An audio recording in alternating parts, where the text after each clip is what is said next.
Dalam keadaan yang genting itu, tampil seorang yang tinggi jangkung dan berambut lebat, seorang yang disayangi dan amat dihormati oleh Rasulullah Shallallahu Alaihi Wasallam. Itulah dia, Salman Al-Farisi. Ia mengajukan suatu usul kepada Rasulullah, yaitu suatu rencana yang belum pernah dikenal oleh orang-orang Arab dalam peperangan mereka selama ini. Wahai Rasulullah, dulu jika kami orang-orang Persia sedang dikepung musuh, maka kami membuat parit di sekitar kami, kata Salman.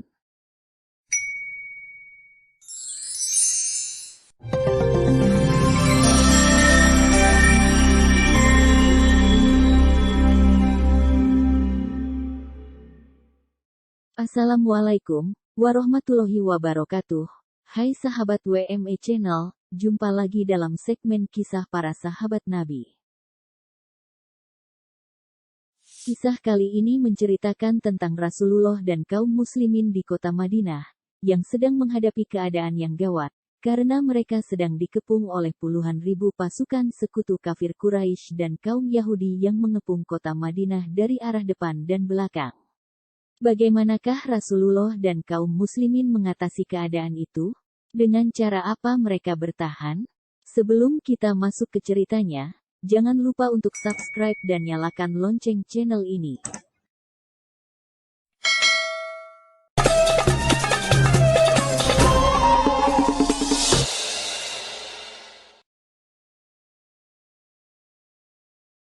Setelah Salman berhasil bertemu dengan Rasulullah kemudian berbaiat dan masuk Islam, ia masih menjalani kehidupan sebagai budak dari Yahudi Bani Quraidah, dan karena statusnya itu, ia tidak bisa ikut serta bersama Rasulullah dan kaum muslimin dalam menghadapi perang Badar dan Uhud.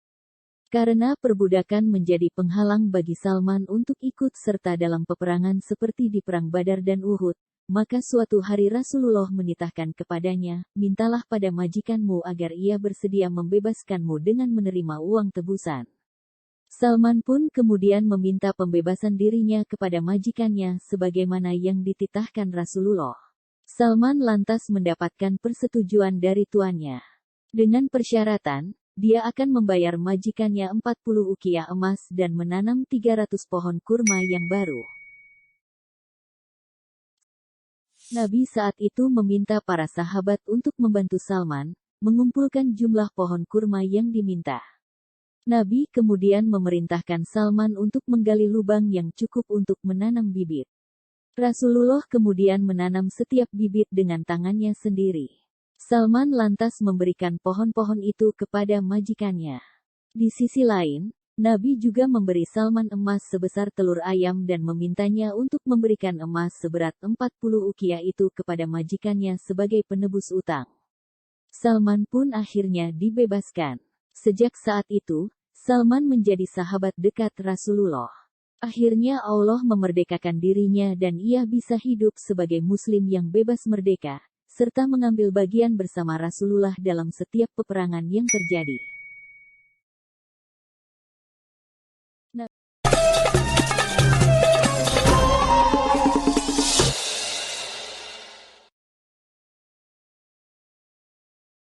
Rasulullah dan kaum muslimin sudah 5 tahun menetap di Madinah. Banyak peristiwa yang sudah terjadi. Dan pada tahun kelima hijrah ini, kaum muslimin sedang menghadapi situasi yang sangat genting, di mana mereka tiba-tiba melihat datangnya pasukan tentara yang besar mendekati kota Madinah, membawa perbekalan banyak dan persenjataan yang lengkap, mengepung kota dari arah depan dan belakang. Tentu saja kaum muslimin panik dan mereka bagaikan kehilangan akal melihat hal yang tidak diduga-duga itu, sebagaimana yang dilukiskan dalam Al-Quran yang artinya, ketika mereka datang dari sebelah atas dan dari arah bawahmu, dan tatkala pandangan matamu telah berputar liar, seolah-olah hatimu telah naik sampai kerongkongan, dan kamu menaruh sangkaan yang bukan-bukan terhadap Allah. Quran, Surat Al-Ahzab, ayat 10. Apakah yang sebenarnya sedang terjadi? Tonton dan ikuti terus kisah lengkapnya sampai habis, jangan di-skip agar tidak gagal paham. Persekongkolan dan konspirasi jahat antara pemimpin Yahudi dan kaum kafir Quraisy terhadap kaum muslimin telah disepakati. Diawali dari 20 pemimpin Yahudi Bani Nadir, berangkat menuju kota Mekah. Langkah mereka pasti, yaitu mengajak dan menghasut orang-orang musyrik dan kafir Quraisy untuk bersekutu menghadapi Rasulullah dan menumpas kaum muslimin di Madinah. Dendam orang-orang Yahudi itu bukan hanya lantaran mereka terpinggirkan dari kota Madinah, namun lebih disebabkan kebencian mereka terhadap Islam. Mereka pun berjanji akan memberikan bantuan dalam perang penentuan nanti. Maka kemudian, diaturlah siasat dan taktik perang yang sangat licik, di mana tentara Quraisy dan Bani Ghatfan, serta suku-suku dan kabilah lainnya, yang tidak menyukai Islam, akan menyerang kota Madinah dari luar. Sementara Yahudi Bani Quraidah di kota Madinah, akan menyerang dari dalam, yaitu dari belakang barisan kaum muslimin. Mereka akan menjepit dari dua arah, hingga kaum muslimin hancur lumat tak bersisa.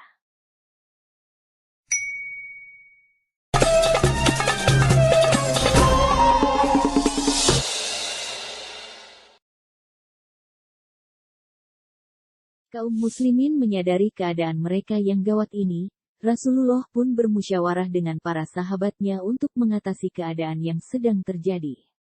Dalam keadaan yang genting itu, tampil seorang yang tinggi jangkung dan berambut lebat, seorang yang disayangi dan amat dihormati oleh Rasulullah Shallallahu Alaihi Wasallam. Itulah dia, Salman Al-Farisi.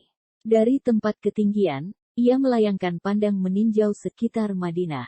Kota Madinah berada di lingkung gunung dan bukit-bukit batu, yang tak ubahnya bagai benteng. Namun di sana, terdapat pula daerah terbuka, luas, dan terbentang panjang, hingga dengan mudah akan dapat diserbu musuh untuk memasuki benteng pertahanan. Di negerinya Persia, Salman telah mempunyai pengalaman luas tentang teknik dan sarana perang, begitupun tentang siasat dan liku-likunya. Maka tampillah ia mengajukan suatu usul kepada Rasulullah, yaitu suatu rencana yang belum pernah dikenal oleh orang-orang Arab dalam peperangan mereka selama ini. Rencana itu berupa penggalian handak atau parit perlindungan sepanjang daerah terbuka keliling kota. Wahai Rasulullah, dulu jika kami orang-orang Persia sedang dikepung musuh, maka kami membuat parit di sekitar kami, kata Salman. Melalui musyawarah, usul itu pun kemudian disetujui oleh Rasulullah dan para sahabat. Dengan segera kaum muslimin bersama dengan Rasulullah dan juga Salman sibuk bekerja bahu-membahu menggali tanah untuk membuat parit perlindungan. Mereka membawa tembilang dan membelah batu. Kebetulan di tempat penggalian Salman bersama kawan-kawan, tembilang mereka terbentur pada sebuah batu besar. Salman seorang yang berperawakan kokoh dan bertenaga besar. Sekali ayun dari lengannya yang kuat akan dapat membelah batu dan memecahnya menjadi pecahan-pecahan kecil. Tetapi menghadapi batu besar ini ia tak berdaya. Kemudian, ia meminta izin kepada Rasulullah untuk mengalihkan jalur parit dari garis semula, untuk menghindari batu besar yang tak tergoyahkan itu.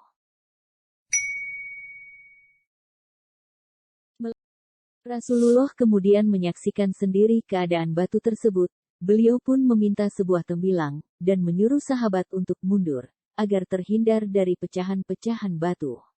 Pada saat itulah beliau menerima janji yang benar dari Tuhannya yang Maha Besar lagi Maha Mengetahui, di mana diangkatlah baginya jarak pemisah dari tempat dan waktu, hingga disaksikannya dengan mata kepala sendiri, panji-panji Islam berkibar di kota-kota di muka bumi, serta di istana dan mahligai-mahligai para penduduknya. Rasulullah lalu membaca basmalah, kemudian dengan sekuat tenaga dihunjamkannya tembilang di tangannya ke batu besar itu. Batu itu terbelah dan dari celah belahannya yang besar keluar lambaian api yang tinggi dan menerangi. Saya lihat lambaian api itu menerangi kota Madinah, kata Salman, yang berada di samping Rasulullah, turut menyaksikan sendiri hal tersebut.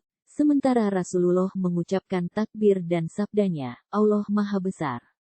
Aku telah dikaruniai kunci-kunci istana negeri Persia, dan dari lambaian tadi nampak olehku dengan nyata, istana-istana kerajaan Hirah begitupun kota-kota Maharaja Persia, dan bahwa umatku akan menguasai semua itu. Lalu Rasulullah mengangkat tembilang itu kembali, dan memukulkannya ke batu untuk kedua kalinya. Pecahan batu besar itu menyemburkan lambaian api yang tinggi dan menerangi, sementara Rasulullah bertakbir dan sabdanya, Allah Maha Besar. Aku telah dikaruniai kunci-kunci negeri Romawi, dan tampak nyata olehku istana-istana merahnya, dan bahwa umatku akan menguasainya. Kemudian dipukulkannya untuk ketiga kalinya, dan batu itu pun pecah berderai, sementara sinar yang terpancar amat nyala dan terang benderang.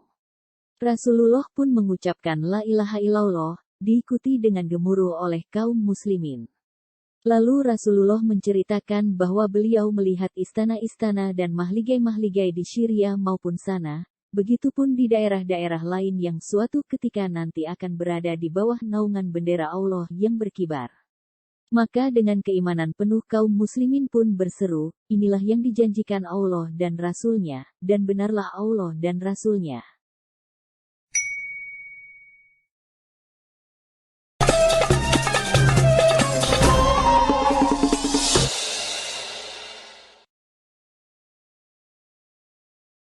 "24.000 prajurit di bawah pimpinan Abu Sufyan dan Uyainah bin Hisn dengan sangat percaya diri akan mampu mengalahkan dan menghancurkan kaum muslimin, bergerak menghampiri kota Madinah, bermaksud mengepung dan melepaskan pukulan yang menentukan, yang akan menghabisi kaum muslimin.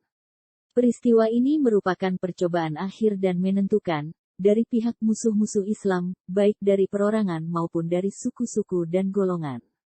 Semua suku yang tidak suka dengan Islam ikut terlibat.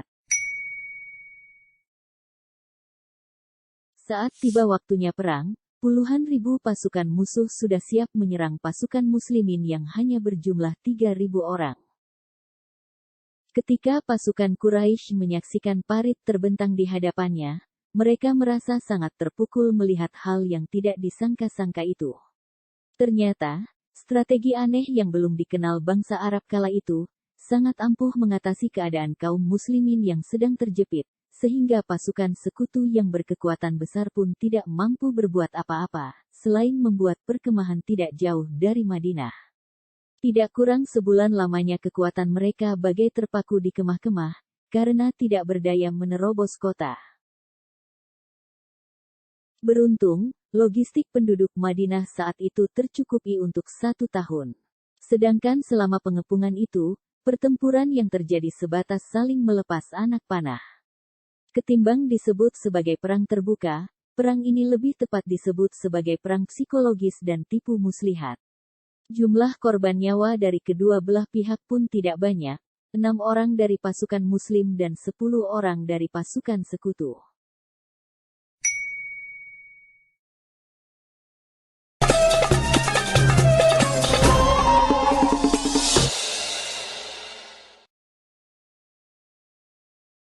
Setelah pengepungan dan penyerangan yang berlangsung hingga 15 hari, kemudian terjadilah bibit perpecahan di antara koalisi pasukan yang mereka bentuk.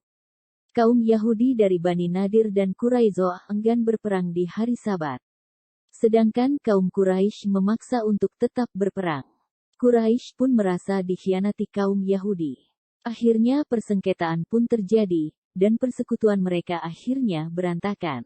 Semangat perang mereka juga menjadi turun drastis.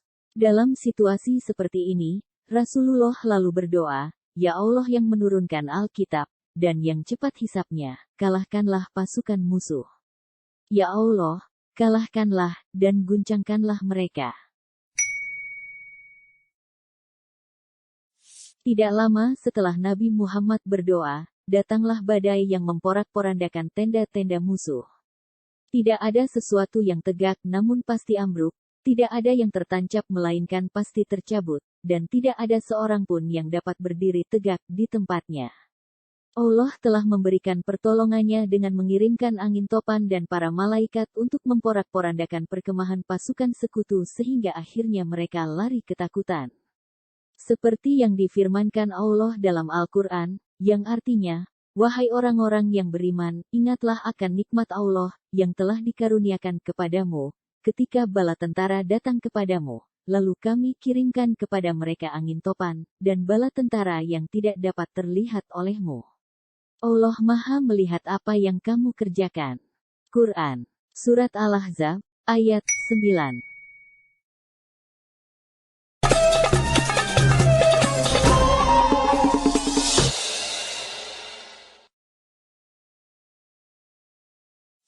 Abu Sofyan pun menyerukan kepada anak buahnya, dan seluruh pasukan sekutu, agar kembali pulang ke kampung mereka masing-masing.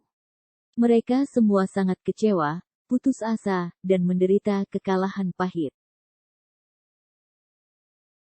Sejak saat itu, Salman dikenal sebagai pahlawan Perang Khandaq atau Perang Ahzab, yang merupakan peperangan pertama kali yang ia ikuti sejak ia memerdekakan diri dari perbudakan, karena berkat idenya yang cemerlang, mampu menyelamatkan kota Madinah dan kaum muslimin dari kehancuran.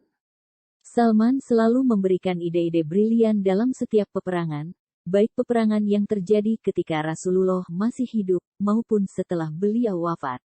Ia pun dikenal sebagai panglima perang yang pemberani dan ksatria. Ia sangat terkenal, bukan hanya di tanah Arab tapi juga di Persia dan Romawi. Semenjak bertemu dengan Rasulullah, dan iman kepadanya, Salman hidup sebagai muslim yang merdeka, sebagai pejuang dan selalu berbakti. Ia pun mengalami kehidupan di masa Khalifah Abu Bakar, kemudian di masa Amirul Mukminin Umar bin Khattab, dan di masa Khalifah Utsman, di waktu mana ia kembali ke hadirat Tuhannya. Salman telah memberikan ide cemerlang untuk membuat parit dalam Perang Khandaq, dan dia pulalah penemu batu yang telah memancarkan rahasia-rahasia dan gambaran-gambaran gaib saat Rasulullah memecahkan batu tersebut. Ia menyaksikan cahaya dan mendengar berita gembira yang disampaikan oleh Rasulullah itu. Dan dia masih hidup ketika semua perkataan Rasulullah menjadi kenyataan. Dilihatnya kota-kota di Persia dan Romawi, dan dilihatnya mahligai istana di sana, di Mesir, di Syria, dan di Irak. Ia dikaruniai usia lanjut hingga ia dapat menyaksikan dengan kedua matanya bagaimana panji-panji Allah berkibaran di seluruh dunia, sementara umat Islam mengisi ruangan dan sudut-sudutnya dengan hidayah dan petunjuk Allah. Terima kasih sudah menonton video ini. Jika Anda menyukai kisah para sahabat Nabi ini, tolong dukung channel ini dengan klik like, share, dan subscribe. Dan jangan lupa nyalakan juga tombol loncengnya. Sampai jumpa lagi di video selanjutnya. Wassalamualaikum warahmatullahi wabarakatuh.